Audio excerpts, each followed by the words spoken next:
Breaking news పొరుగు దేశం నేపాల్లో పరిస్థితులు అదుపు తప్పాయి. ప్రభుత్వం సామాజిక మాధ్యమాలపై విధించిన నిషేధానికి వ్యతిరేకంగా యువత చేపట్టిన నిరసనలు హింసాత్మకంగా మారాయి. ఈ ఆందోళనల మధ్య మంగళవారం జరిగిన ఒక దారుణ ఘటనలో నేపాల్ మాజీ ప్రధానమంత్రి జూలానాథ్ ఖనాల్ భార్య రాజలక్ష్మి చిత్రకార్ సజీవ దహనమయ్యారు. రాజధాని ఖాట్మాండులోని డల్లు ప్రాంతంలో ఉన్న జూలానాథ్ ఖనాల్ నివాసాన్ని ఆందోళనకారులు చుట్టుముట్టారు. ఇంట్లో ఉన్న రాజ్యలక్ష్మిని బయటకు రానివ్వకుండా అడ్డుకొని ఇంటికి నిప్పు పెట్టారు. తీవ్రంగా గాయపడిన ఆమెను కీర్తిపూర్ బర్న్ ఆసుపత్రికి తరలించినప్పటికీ చికిత్స పొందుతూ మృతి చెందినట్లు సమాచారం.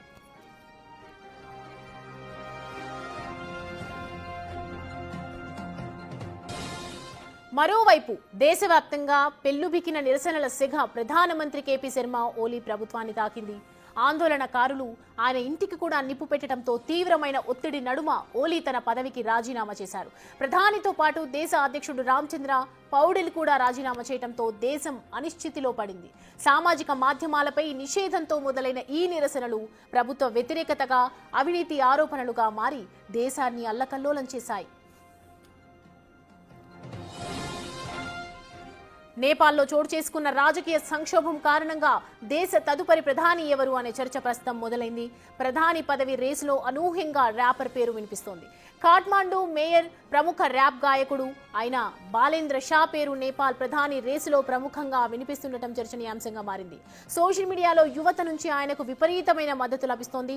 శాంతియుతంగా ఉండాలంటూ ఆయన చేసిన విజ్ఞప్తికి బాలెన్ అన్నయ్యే మా నాయకుడు అంటూ యువత స్పందించింది. ఇక తదుపరి ప్రధాని రేసులో మరికొందరి పేర్లు కూడా వినిపిస్తున్నప్పటికీ అధిక అవకాశాలు మాత్రం బాలేంద్ర షాకే ఉన్నట్లు ప్రచారం జరుగుతోంది.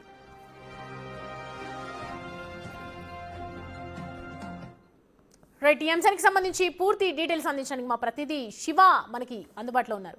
శివ, ప్రస్తుతం నేపాల్ పరిస్థితి చూస్తుంటే అత్యంత దారుణంగా కనిపిస్తోంది. ఒక ప్రధాని భార్య చనిపోయింది, మరో ప్రధాని వెళ్ళిపోవడం జరిగింది అక్కడి నుంచి. సో ప్రజెంట్ ఎలా ఉండబోతుంది సిచ్యువేషన్స్? అక్కడ కొంచెమైనా తగ్గుముఖం పట్టే అవకాశాలు ఉన్నాయా? అసలు కంట్రోల్ చేసే కెపాసిటీ కనిపిస్తోందా?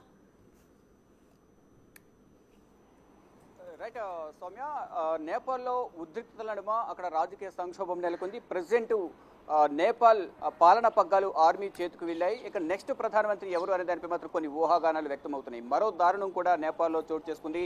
మాజీ ప్రధానమంత్రి జలానాథ్ భార్య రాజలక్ష్మి కూడా ఈ ఎవరైతే నిరసనకారులు వారి నివాసానికి నిప్పు పెట్టిన నేపథ్యంలో ఆవిడ బయటికి రాకుండా ఉండే విధంగా ఆ ఇంటికి నిప్పు పెట్టిన నేపథ్యంలో ఆ మంటల్లో ఆవిడ కాలిపోయి సజీవ దహనమయ్యారు. అంటే గాయాలతో ఉన్న ఆవిడ్ని ఆసుపత్రికి తీసుకెళ్లారు. ట్రీట్మెంట్ తీసుకుండగా రాజలక్ష్మి మృతి చెందారు. అంటే ఒక మాజీ ప్రధానమంత్రి భార్యకు కూడా రక్షణ లేదు. అంటే ఇటు ప్రధానమంత్రికి ఇంటిపైన దాడి చేశారు, మరియు పార్లమెంటు పైన దాడి చేశారు, సుప్రీంకోర్టును కూడా నేపాల్ సుప్రీంకోర్టుపై కూడా దాడి చేసి తగలబెట్టే ప్రయత్నం చేసినప్పటికీ నేపాల్ సుప్రీంకోర్టును కూడా క్లోజ్ చేశారు. కానీ కొన్ని సుప్రీంకోర్టులో కొన్ని అటార్నీ జనరల్కి సంబంధించిన గదులు ఏవైతే ఉన్నాయో రూమ్స్ అవన్నీ కూడా చాలా వరకు ధ్వంసం చేసి అక్కడ ఉన్న విలువైన వస్తువులను దొంగతనంగా తీసుకుపోయారనేది కొంత సమాచారం అయితే అందుతోంది. అంటే ప్రభుత్వానికి ఉన్న వ్యతిరేకత అనేది ప్రసార మాధ్యమాలు సోషల్ మీడియాలో ప్రచారం అవుతున్న నేపథ్యంలో ఈ సోషల్ మీడియా ప్లాట్ఫామ్లను 26 సోషల్ మీడియా ప్లాట్ఫామ్లను క్లోజ్ చేశారు.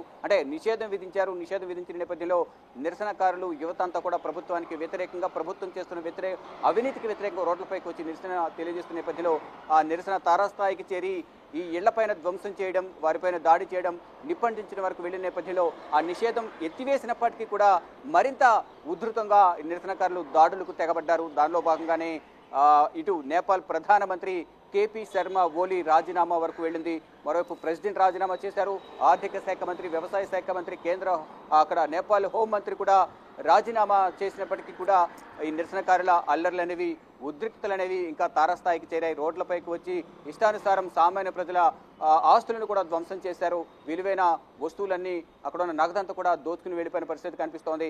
మరోవైపు అక్కడికి వెళ్ళిన తెలుగువారు 160 మంది వరకు కూడా తెలుగువారు కూడా అక్కడ చిక్కుకున్నారు. మానస సరోవర్ యాత్ర, ఇటు చైనా టిబెట్ రీజియన్లో మానస సరోవర్ ఉంటుంది, ఇటు చైనాకు భారత్కు మధ్యలో ఈ మానస సరోవర్ లేక్ అనేది ఉంటుంది. అక్కడ సందర్శనకు ప్రపంచం నలుమూల నుంచి కూడా అక్కడికి వెళ్తూ ఉంటారు. దానిలో భాగంగానే ఇటు ఆంధ్రప్రదేశ్కు చెందిన తెలుగువారు 160 మంది వెళ్ళి అక్కడ చిక్కుకున్నట్టు తెలుస్తుంది.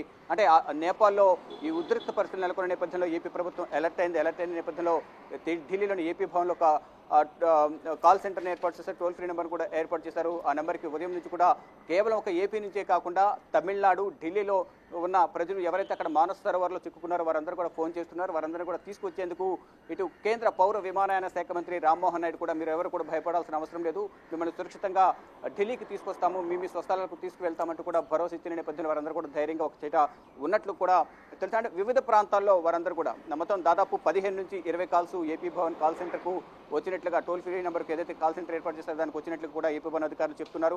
వివిధ ప్రాంతాల్లో వారందరూ కూడా 160 నుంచి 180 మంది చిక్కుకున్నారు. వారందరినీ కూడా సురక్షితంగా తీసుకొస్తామంటూ కూడా కేంద్ర ప్రభుత్వం కానీ ఇటు రాష్ట్ర ప్రభుత్వం మంత్రి నారా లోకేష్ కూడా దీనిపైనే అధికారులతో మాట్లాడుతున్నారు. ఇటు అనంతపూర్ పర్యటన కూడా ఆయన రద్దు చేసుకుని ఈ నేపాల్లో చిక్కుకున్న తెలుగు వారి కోసం ఆయన కేంద్ర ప్రభుత్వ అధికారులతో ఇటు ఏపీ భవన్ అధికారులతో మాట్లాడుతూ అక్కడ నుంచి తెలుగు వారిని తీసుకొచ్చేందుకు ప్రయత్నాలు అయితే చేస్తున్నారు. మొత్తంగా చూసుకుంటే ఈ ప్రజల ఆగ్రహానికి మాజీ ప్రధానమంత్రి భార్య చనిపోవాల్సిన సిచ్యువేషన్ ఏర్పడింది, మరోవైపు ప్రభుత్వమే కూలిపోయిన సిచ్యువేషన్ ఏర్పడింది.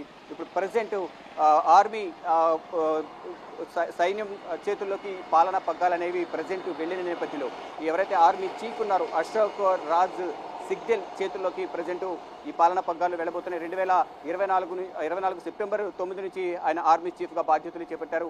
ప్రజెంట్ ఆయన చేతుల్లోనే ఈ పాలనా పగ్గాలు ఉన్నాయి. కొంతమంది పేర్లు తెర మీదకి వస్తున్నప్పటికీ నెక్స్ట్ ప్రధానమంత్రి ఎవరు అనే దానిపై కొన్ని ఊహాగానాలు అయితే వ్యక్తమవుతున్నాయి. కానీ ఎవరికి పాలనా పగ్గాలు అప్పగించబోతున్నారనేది కూడా వేచి చూడాల్సింది. కానీ ఇప్పటికీ కూడా అక్కడ ఉద్రిక్త పరిస్థితుల నేపథ్యంలో దాదాపు 22 మంది సామాన్య జనం చనిపోయారు. దీనిపై కూడా ప్రధాని నరేంద్ర మోడీ స్పందించారు. అక్కడ హింసాత్మక వాతావరణం నెలకొనడం అనేది చాలా బాధాకరం, దాంట్లో యువత చనిపోయారు, అందరూ కూడా శాంతియుతంగా ఉండాలి, శాంతి చర్చలు శాంతికి అందరూ ఉండే విధంగా అక్కడ శాంతియుత వాతావరణం ఉండేలాగా అందరూ కూడా బాధ్యత వహించాలి, ఎవరు కూడా రోడ్లపైకి వచ్చి నిరసన తెలియజేయొద్దు, ఎవరిపై దాడి చేయొద్దు అనేది ప్రధానంగా ప్రధాని నరేంద్ర మోడీ కూడా అక్కడ యువతకు సూచనలు జారీ చేశారు. ఇక మొత్తంగా చూసుకుంటే రాజకీయ సంక్షోభం నెలకొంది. అంటే ప్రభుత్వంపై ఉన్న వ్యతిరేకతకు, అవినీతికి వ్యతిరేకంగా రోడ్లపైకి వచ్చి నిరసన తెలియజేస్తున్న నేపథ్యంలో అక్కడున్న ప్రధానమంత్రి కూడా పారిపోవాల్సిన సిచ్యువేషన్ ఏర్పడింది. ఇక ఆర్మీ చీఫ్ అశోక్ రాజ్ సిగ్దెల్ సూచన మేరకు ప్రధాని కేపీ ఓలీ శర్మ రాజీనామా చేశారు.